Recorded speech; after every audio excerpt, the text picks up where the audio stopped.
Hey, how many of you noticed a new logo today when you walked in or when you got your bulletin? Yes, very, very cool logo. I'm excited about that. And if you jumped online this week, you probably saw that we have a new website.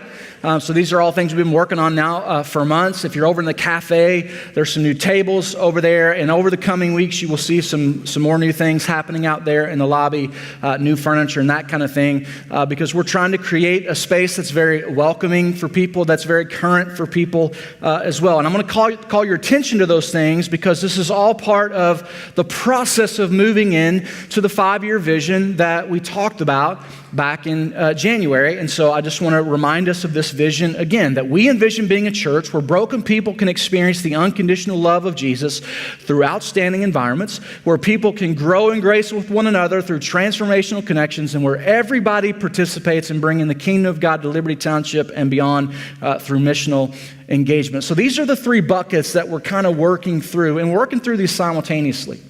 But I'm highlighting those few things because those are the most recent updates we've made, updates to our website, updates to our lobby, updates to our logo. And the reason we're doing that is because environments, we said this several months ago, environments matter. Environments matter to people. Environments will either add to your experience or they will subtract to your experience. Environments usually are never neutral. They're rarely ever neutral. They will either add or they will subtract. And so we are being intentional, and we're investing some dollars in updating our environments because we want to add to people's experience when they walk through the doors. Now, our logo was 16 years old. That was made when I got here 16 years ago. And so it's needed to retire for a while. And so this is our new logo. And it's a little abstract. Now, I'm not a fan of abstract, to be honest with you, but I love this logo. So let me kind of just point this out to you. You can see the C here. Everybody see the C? And then the pinpoint there, like a pinpoint when you open up maps or Waze on your phone, it'll drop the pinpoint in your destination. And so this is the pinpoint, and it's sort of shaped like a P. So there you have your center point, and it's in the center there because Jesus is the center point of everything we're trying to do.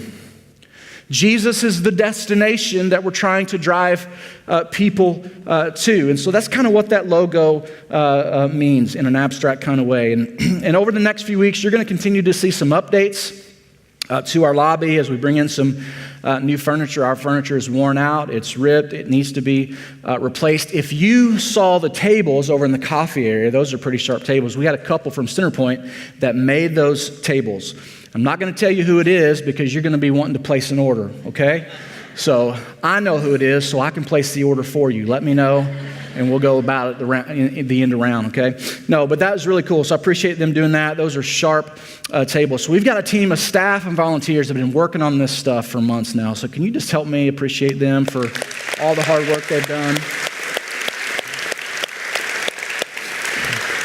It's cool to see things moving and get a little fresh look to our church here. So last week we started a brand new series called Jesus is Greater. We're going through the book of Hebrews, and Hebrews isn't really a book; it's a letter that is written to a group of people who were Jewish believers. They were Jews who converted to Christianity, and so this writer is writing a letter to him to kind of convince them to stay the course. Hebrews is the 3rd longest letter in the New Testament, 3rd longest book, if you want to go with book, behind Romans and 1 Corinthians. And William Barclay, in his commentary, says that Hebrews is the most difficult book in the Bible. So we're going to take the most difficult book and the 3rd longest book, and we're going to do it in 6 weeks because we're awesome, right? No, because that's all we have time for. That's why we're doing that. And so we can't get on the ground in Hebrews. We can't dig into every nook and cranny. This is not a verse-by-verse study. That would take us a year to do. So we're going to do a flyover of about 15,000 feet to get a good feel of the landscape and the geography of Hebrews to pull out the major nuggets. And that should give you what you need to kind of to go with the analogy, to parachute in and get boots on the ground in the book of Hebrews, which is really the ultimate goal. That everything that we do here corporately is to equip you to study and to live out your faith individually. So hopefully at the end of the series, you'll have context and you'll have some tools to dig in a little deeper on your own to keep that going. Now, the author of Hebrews, we said last week, is unknown to us, but not to his first century audience. According to Hebrews 13:23, the writer is connected to Timothy. Timothy is a disciple of Paul.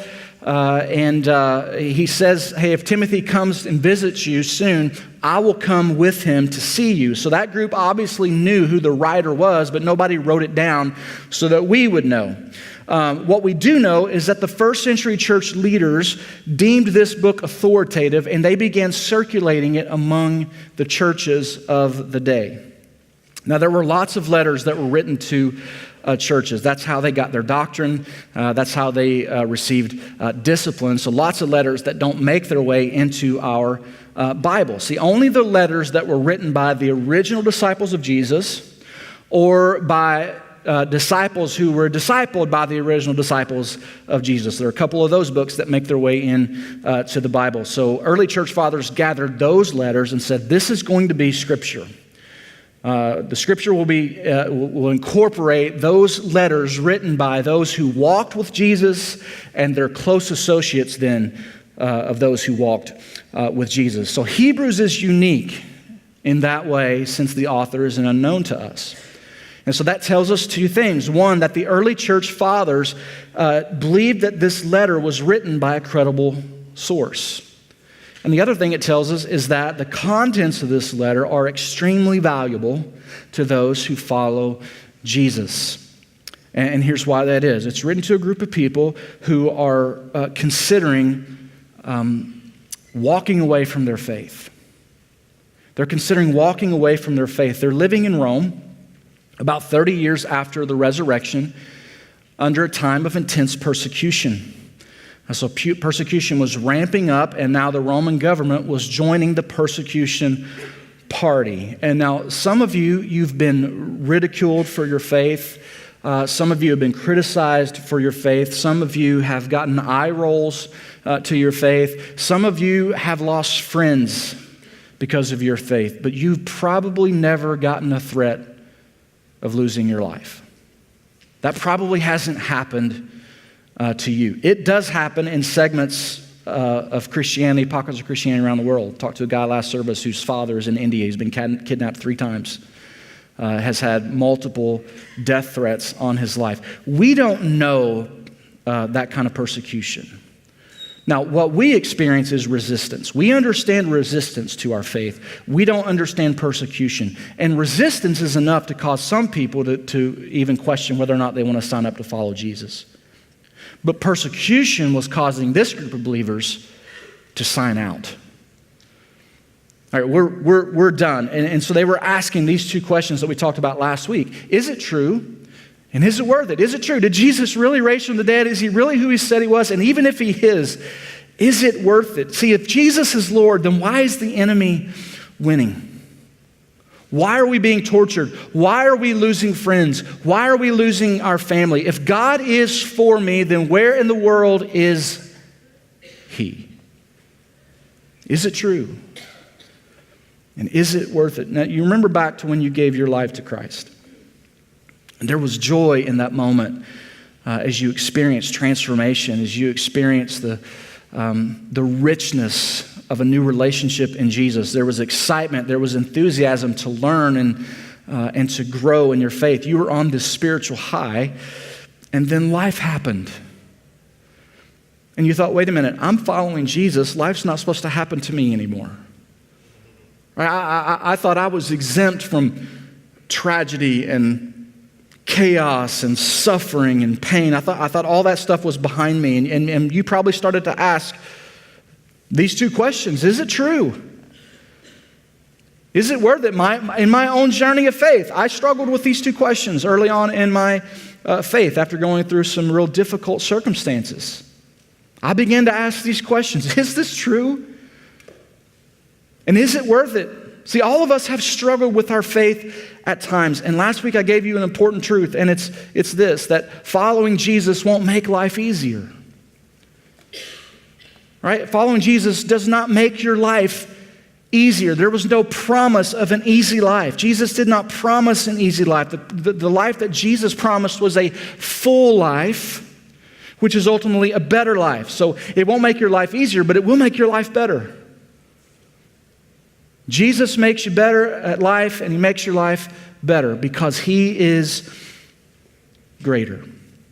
And that's what the author is trying to convey throughout this letter to this group of believers. The first 10 chapters, and he didn't write it in chapters. When we were translating it, we put chapters and verses in to make it easier to find places in the Bible. So the first 10 chapters of the book, he spends telling us why it's true. So the first 4 chapters are about the personhood of Jesus. Chapters 5 through 10 is about the priesthood of Jesus. And so his humanity and his priesthood are 2 major themes to the book. We'll talk more about what that means over the coming weeks. And in chapters 11 through 13, he tells us why faith is worth it. And so here's how he starts in chapter 1, verse 1. He says, In the past, God spoke to our ancestors through the prophets at many times and in various ways. Now, the Jewish people held their ancestors and their prophets in the highest regard. Those were the heroes of their faith. And so as they're contemplating returning back to their roots, the writer is reminding them of how God spoke to them in the past. His prophets were commissioned by God to speak the truth to the nation of Israel. And those messages are written down for us to read. So most of the Old Testament are the prophets. And so we can read the rebukes and the warnings that the prophets give to the nation of Israel. They were God's mouthpiece to deliver God's message. And God spoke through dreams. He spoke through visions. He spoke through angels. He spoke to Samuel in an audible voice. He spoke to Elijah, it says, in a gentle whisper. He even spoke through a donkey. Now, if you want to get a message across, okay, send a donkey to do it. And some of you are like, Shawn, I hear that all the time, right? I got my boss is a talking donkey. Okay, I get it. So I'm just saying what you're thinking, all right? And the message that God was communicating was specific to the time and context of Israel's history. Now, in Bible terms, we call this direct revelation. God was revealing things through direct messages, but none of those messages were complete in and of themselves. There was always more to say, more to reveal, but the time wasn't right. Now, you understand this because as a parent, we don't say everything to our kids that needs to be said in one conversation. The messages with our kids are ongoing conversations, and they're always contextual to where they are, to what's going on at the time, to what they've done. It's an ongoing conversation. God was leading Israel to a destination, and along the journey, he was communicating through prophets and angels, and the destination was Jesus. Israel was God's chosen people to bear the Messiah. He made them into a nation for that specific purpose. So he created a nation. He gave laws that governed that nation. He led them to a place that they would call their national home, the land of Canaan, which is now, as we know it, the land of Israel. He protected them from other nations, and at times he removed his protection to teach them a lesson. God did all of this to protect the mission. And the mission was the Messiah. The mission was Jesus. So in the past, God spoke to our ancestors through the prophets at many times and in various ways. But in these last days, he has spoken to us by his Son. Now, God has given 3 different acts of direct revelation. Okay, the first act was creation. God revealed himself in creation, and the creation story in the Bible gives us the purpose for God's creation. That God created us for relationship. He created us to have a relationship with him and to have a relationship with each other, and he gave boundaries that would protect that relationship, and those boundaries were broken, and the relationship was severed because of sin. And so then God sets into motion a plan to redeem mankind, to restore that relationship. And he creates the nation of Israel through Abraham and Isaac and Jacob. And this becomes God's second act of revelation. So the first act is creation. The second act of revelation is the nation of Israel. And God reveals himself to the nation through these chosen prophets. And between the last prophet and the birth of the Messiah, there is no revelation from God. God remained silent for 400 years. So Israel had been used to hearing God speak through prophets. God was present with them. God was teaching them. God was leading them. God was instructing them. And then after the prophet Malachi, there's no word from God for 400 years. And the Jews are waiting for the Messiah. God has promised the Messiah, and so they're waiting 400 years. No communication, no revelation, and then Jesus is born. And Jesus is the third and final act of direct revelation. The Greek here literally reads this: He has spoken to us in Son.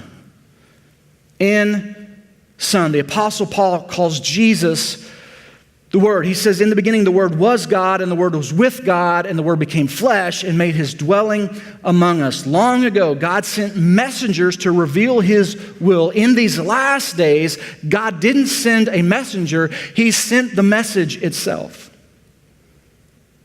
God didn't send words. He sent the Word. That Jesus is the last word, that Jesus is the last revelatory act of God, that God has revealed Himself through the person of Jesus, and Jesus is the climax of revelation and redemption. He is the finest and fullest expression of God's message to humanity. That's who Jesus is. Now, Muslims would say Jesus was a great prophet, but God's final prophet didn't come until 700 years later, the prophet Muhammad. Or Mormons would say Jesus is definitely part of God's plan of redemption, but God's final prophet was Joseph Smith, and Joseph encountered the angel Moroni, who gave him the stones to use as glasses to then write the book of Mormon. So Joseph Smith is our last prophet. No, see, we believe Jesus is the final act. And the reason that we believe that Jesus is the final act is because His grave is empty. Now, you can go today and you can visit Muhammad's grave in Medina. You can travel to Illinois and you can sit at Joseph Smith's grave in his family cemetery. Those graves are occupied. I don't know about you, I'm going with the one whose grave is empty. Now, that's just me. See, God has said all that He needed to say in Jesus, and then He put an exclamation mark on that sentence with His resurrection. And in the second part of verse 2, He breaks down then why we can believe that Jesus is God's final word. Here's what He says. Whom He appointed, so talking about Jesus, through Jesus, whom He appointed, heir of all things, and through whom also He made the universe. The Son, Jesus, is the radiance of God's glory and the exact representation of His being. Hold on to that phrase. Sustaining all things by His powerful word.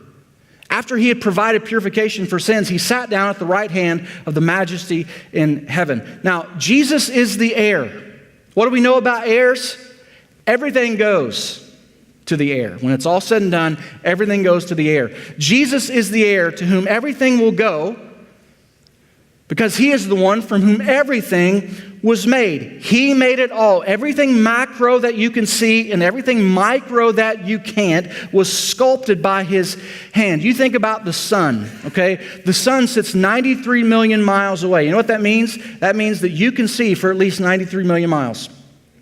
You can see the sun. You don't even need a pair of glasses to see the sun. You can see it 93 million miles away. And 93 million miles away, it emits light and heat that reaches you and me in 8 minutes.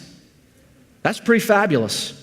Astronomers say that there are over 50 billion galaxies in the universe, and that the universe is still expanding. Now, that's a little over the top if it was made for us. But it's the footstool of God's Son.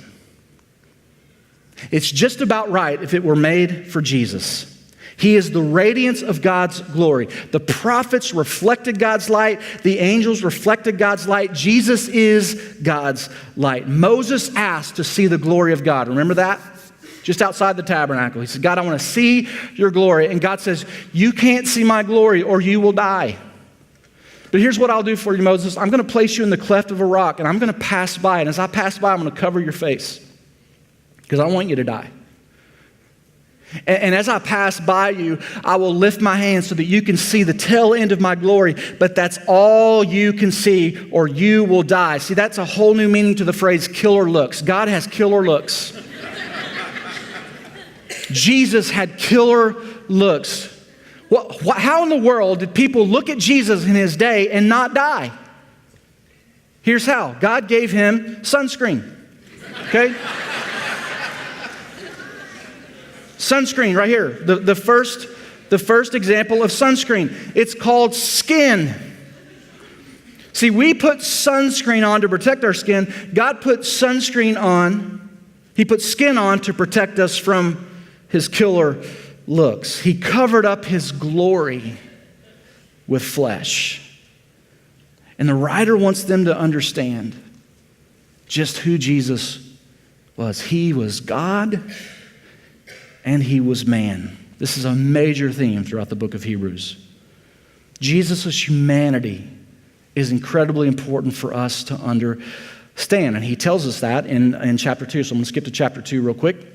In verse 14, it says this: since the children have flesh and blood, he too shared in their humanity, so that by his death he might break the power of him who holds the power of death, that is the devil, and free those who all their lives were held in slavery by their fear of death. For surely it is not the angels he helps, but Abraham's descendants, who are human beings. For this reason he had to be made like them, fully human, in every way, in order that he might become a merciful and faithful high priest. So these two things right here are key themes throughout Hebrews. He is fully human. He's also a high priest in the service to God. And that he might make atonement for the sins of the people because he himself suffered. Oh, how would he suffer? Well, we suffer, right? Why do we suffer? Because we're human. So Jesus suffered because he was human. So because he himself suffered when he was tempted, well, how was he tempted? Because he was human.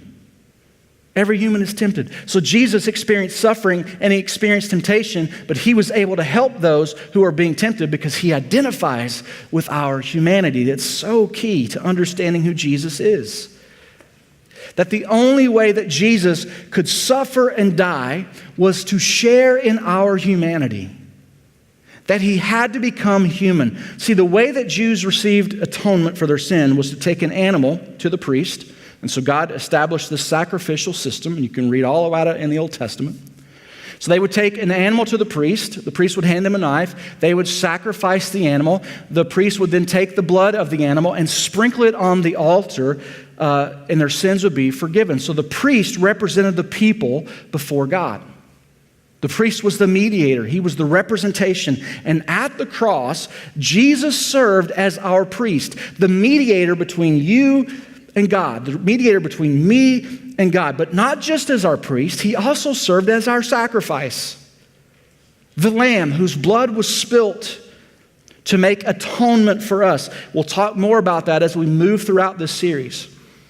But in chapter 10, the writer tells us that every day, priests stood at the temple. They stood at the temple and they performed their religious duties. Every day they stood and performed their religious duties, receiving sacrifices from the people, sprinkling the blood on the altar for the forgiveness of sins. Every day they stood and performed their religious duties. Now go back to verse 3 of chapter 1.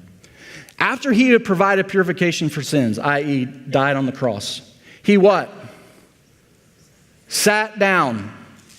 He sat down at the right hand of the majesty in heaven. Now let me ask you a question. What do you do after a long, hard day of work, especially if you've been on your feet? Okay, thank you. Thank you. You sit down.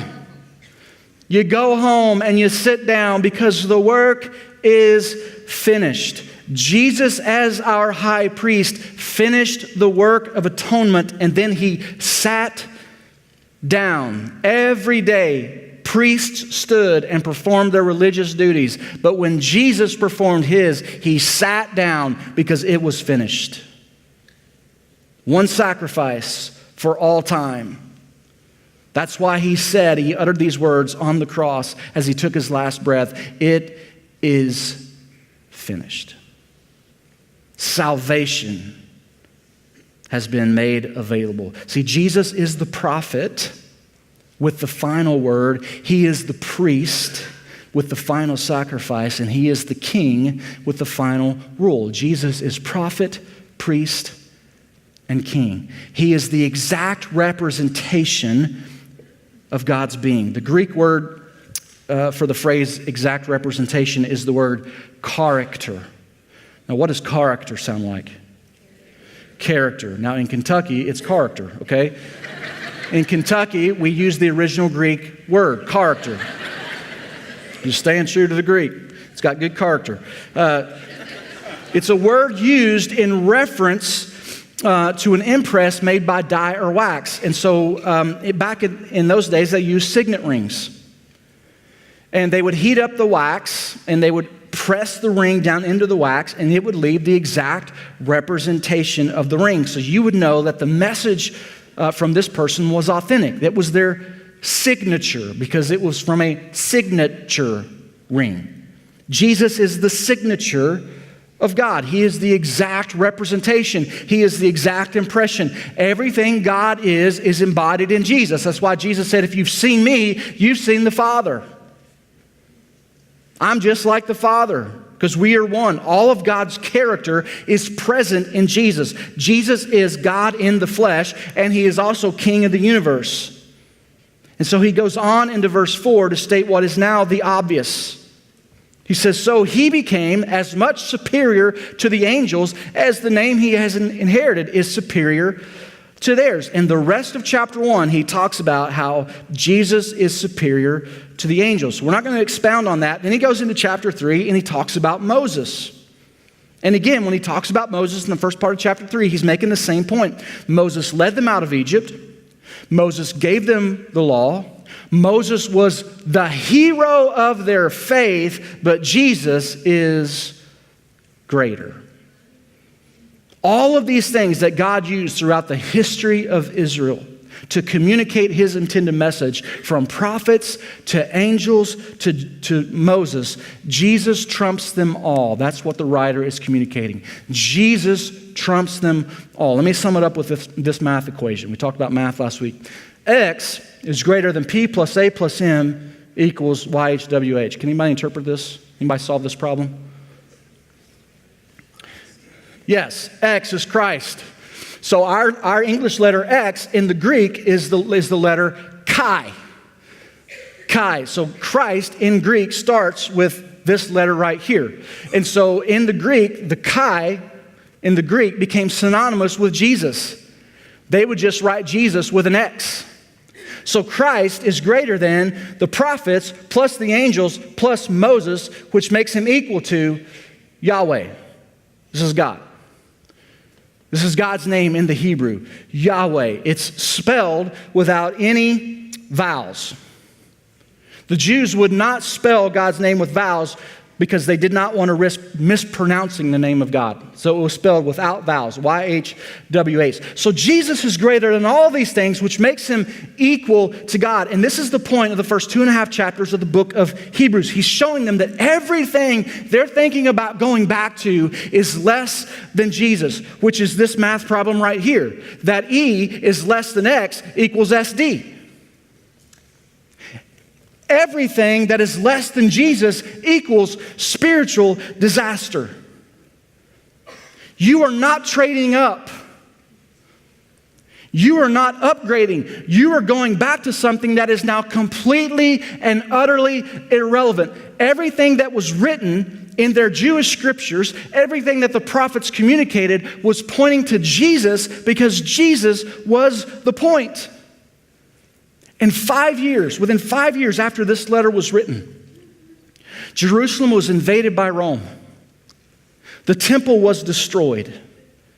And the sacrificial system ended forever. It's never been reestablished in Israel. It all became irrelevant after the resurrection of Jesus, but it all ended after the invasion of Rome.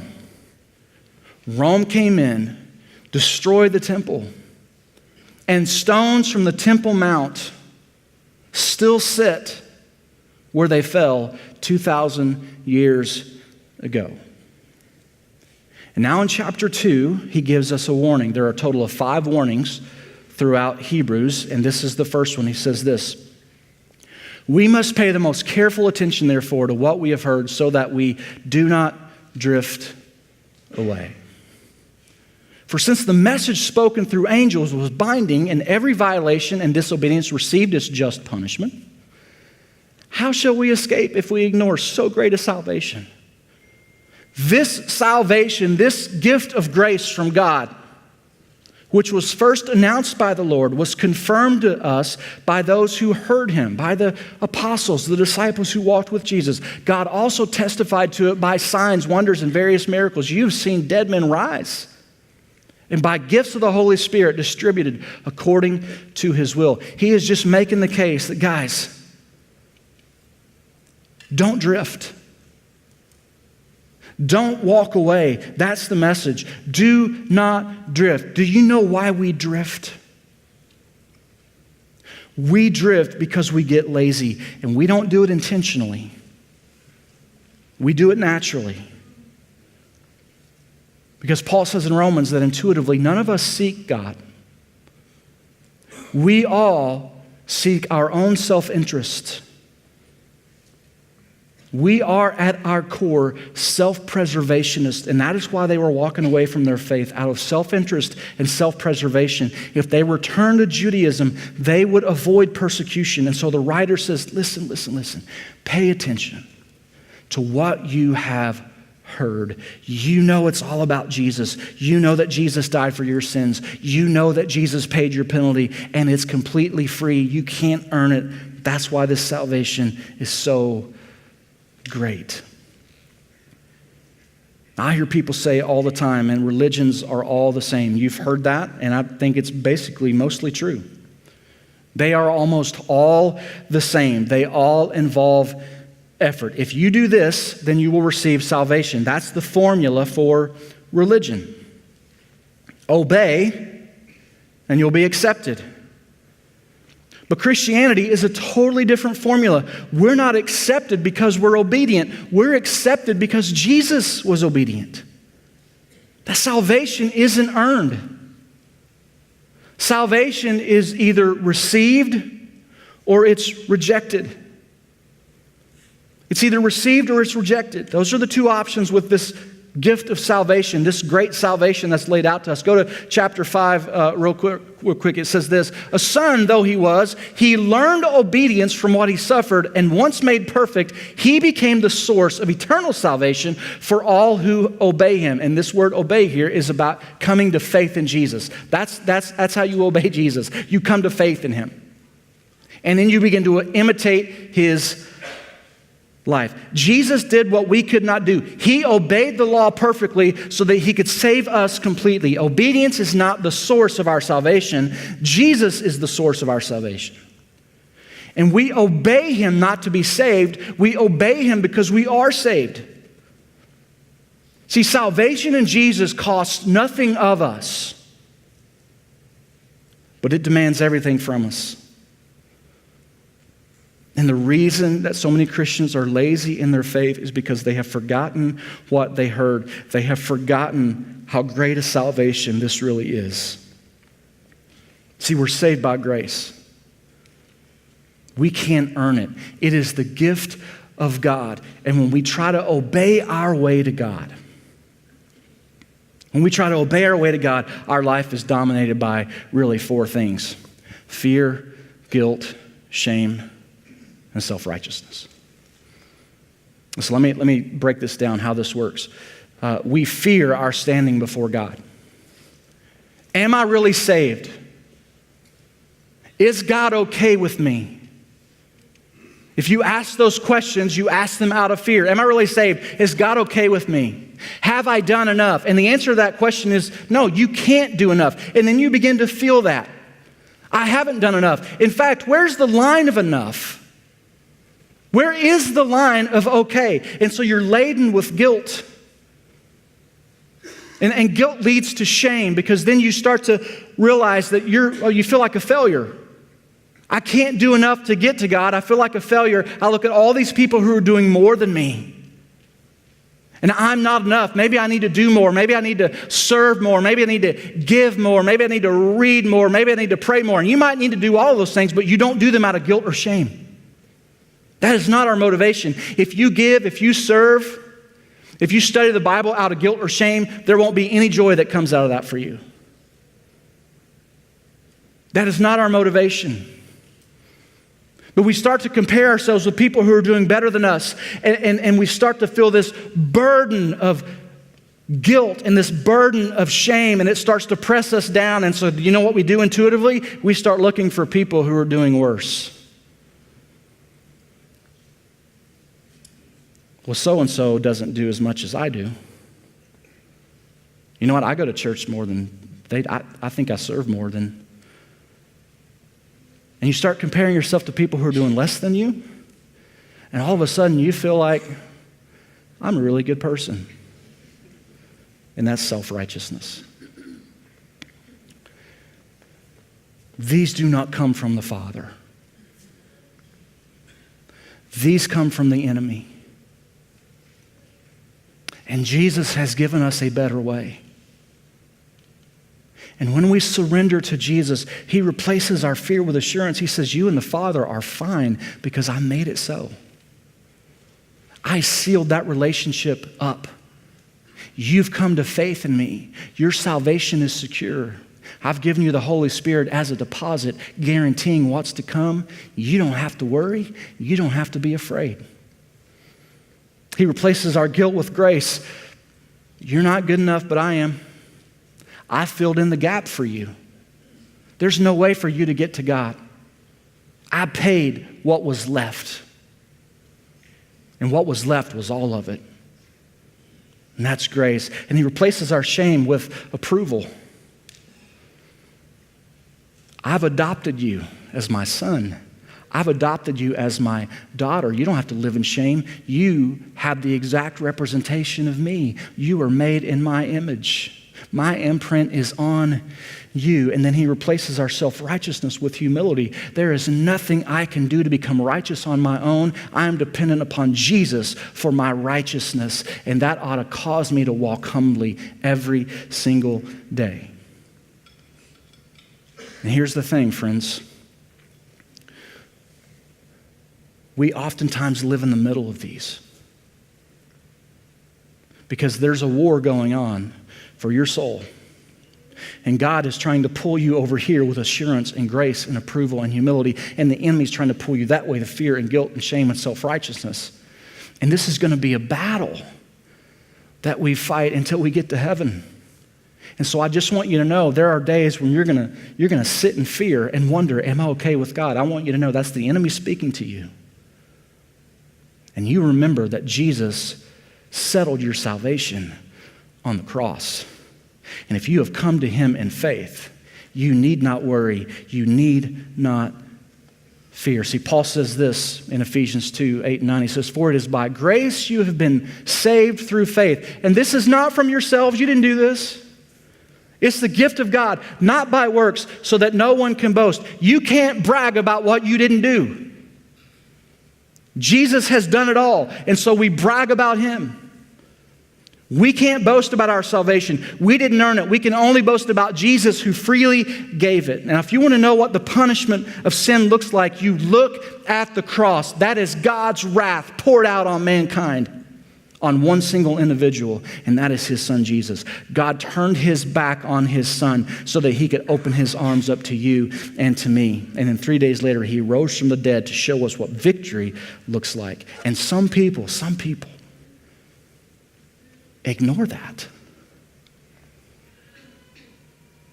And the writer of Hebrews says, how then can you ignore so great a salvation? See, there are three different groups of people in the room today. There are those who have accepted salvation by grace. And if you're in that camp, you understand that your identity is not found in your obedience. Your identity is found in Jesus, who then drives your obedience, that you serve and that you give and that you engage in the mission of God because of your gratitude and because you desire to grow in your relationship and you desire that others know this great salvation. There is a group of you that sits in that camp. There's a small group of you here today that you're just trying to figure this out. You're like, I don't know if I believe this. I don't know about this Jesus. I don't know about this thing of, dying and coming back to life. I don't get that because I think dead things stay dead. And listen, if you're asking that, you're asking, is it true? I'm glad that you're here. We welcome you. We welcome your questions. We welcome your seeking. I hope that you'll invest in showing up here. I hope you'll ask some questions. I hope you'll continue to read and study on your own and pursue Jesus. God says, if you seek me with all of your heart, you will find me. And then there's another group of people that kind of sit in the middle. You believe it's true, but your question is it worth it? Is it really worth it? You like that salvation costs nothing of you, but you're not sure about it demanding everything from you. You're not sure it's worth it. You don't know that you want to give everything up for Jesus. You don't know that you want Jesus really interrupting your life. You kind of want to do your thing in your own way, on your own time. You believe it's true, but you live like it's not, and you are drifting. You're drifting. And in our culture, all you have to do is nothing to drift away. We were in Myrtle Beach a few weeks ago, and I was in the ocean with Carter. Carter's my 13-year-old, and there was an undercurrent. And you didn't have to be in the water very long to be moving north. And so I said, Carter, I want you to see that building with the red roof. That's your reference point. And if you look up and you can't see that building in front of you, you look to your left or you look to the right until you can find it, and that's your reference point. That's how you get back to where we're at. And some of you, you've lost your reference point. You are drifting with the culture because you're doing nothing. And I'm telling you, friends, if you don't anchor yourself in truth, if you don't anchor yourself in some spiritual disciplines, if you don't start pursuing your faith, if you don't anchor yourself with a group of somebodies who love you and care about you and want the best with you and are holding you accountable, you will drift away, and before it's too late, you will be too far gone. Chuck Swindoll, in his commentary on Hebrews, says this. He says, when the profound truth of the person and work of Christ becomes another been there, done that fad, we're more likely to start looking outside the faith for something to stimulate our attention and ignite our emotions. And then when real external challenges to our faith hit, we will have drifted too far from the center of safety to withstand the pressure. See, the reason so many people drift away from faith is because grace over time becomes less amazing to you. This was the problem with the Hebrews, and when grace becomes less amazing, the world becomes more appealing. We start looking to something else to stimulate our emotions and to capture our affection. And in the middle of the crisis, when you do that, when there's no anchor to hold on to, you will get blown away by the winds of struggle. And the only way to avoid that is to pay careful attention to what you've heard. See, we all want salvation. Every one of us, we are scripted for salvation. It's a human dilemma. We are acutely aware that something in our life is missing. We have spent our lives trying to fill that void with relationships, with stuff, with money, with titles, with power, with positions, something that'll help us feel like we're worth something, that'll help us feel like we are saved and in good standing. We even look for it in the church. And that sounds right and that sounds holy, but not even the church can fill that void. The church wasn't intended to fill that void. The church will grossly disappoint you if you're looking for it to fill that void. The church is not our Savior. The news headlines over the last few weeks tell us that much. The ongoing scandal in the Catholic Church, the allegations of sexual misconduct against Bill Hybels, the longtime pastor at Willow Creek Church in Chicago, one of the largest and most influential churches in our country. church is an imperfect place made up of imperfect people. And when we try to make the church our place of salvation, we will be disappointed the church doesn't save us. The church's mission is to lead us to the one who can. That's what the church is supposed to do. That's what the church is supposed to be, to point us to Jesus, who is our Savior, to Jesus, who is our absolution, to Jesus, who fills the void. This is the message of Hebrews. What you had back then won't do you any good right now. Don't go back. Don't drift. God has spoken his final word in Jesus. There's nothing more to be said. There's nothing more to be done. It was finished at the cross. And so we have two choices. We either embrace this great salvation or we keep trying to save ourselves. We either embrace grace or we keep trying to save ourselves. And friends, unless you have died and risen from the dead, I would encourage you to embrace grace. There is no need to work for something that's already been paid for. Jesus paid it in full. That's the truth. And it's worth everything. I'm going to pray for us. We're going to take communion right now to remember Jesus, our priest, our great sacrifice. Father, I pray that in this moment, that grace would become amazing to us again. Thank you for the cross. Thank you for being greater. Thank you for loving us to the point of death. In Jesus' name.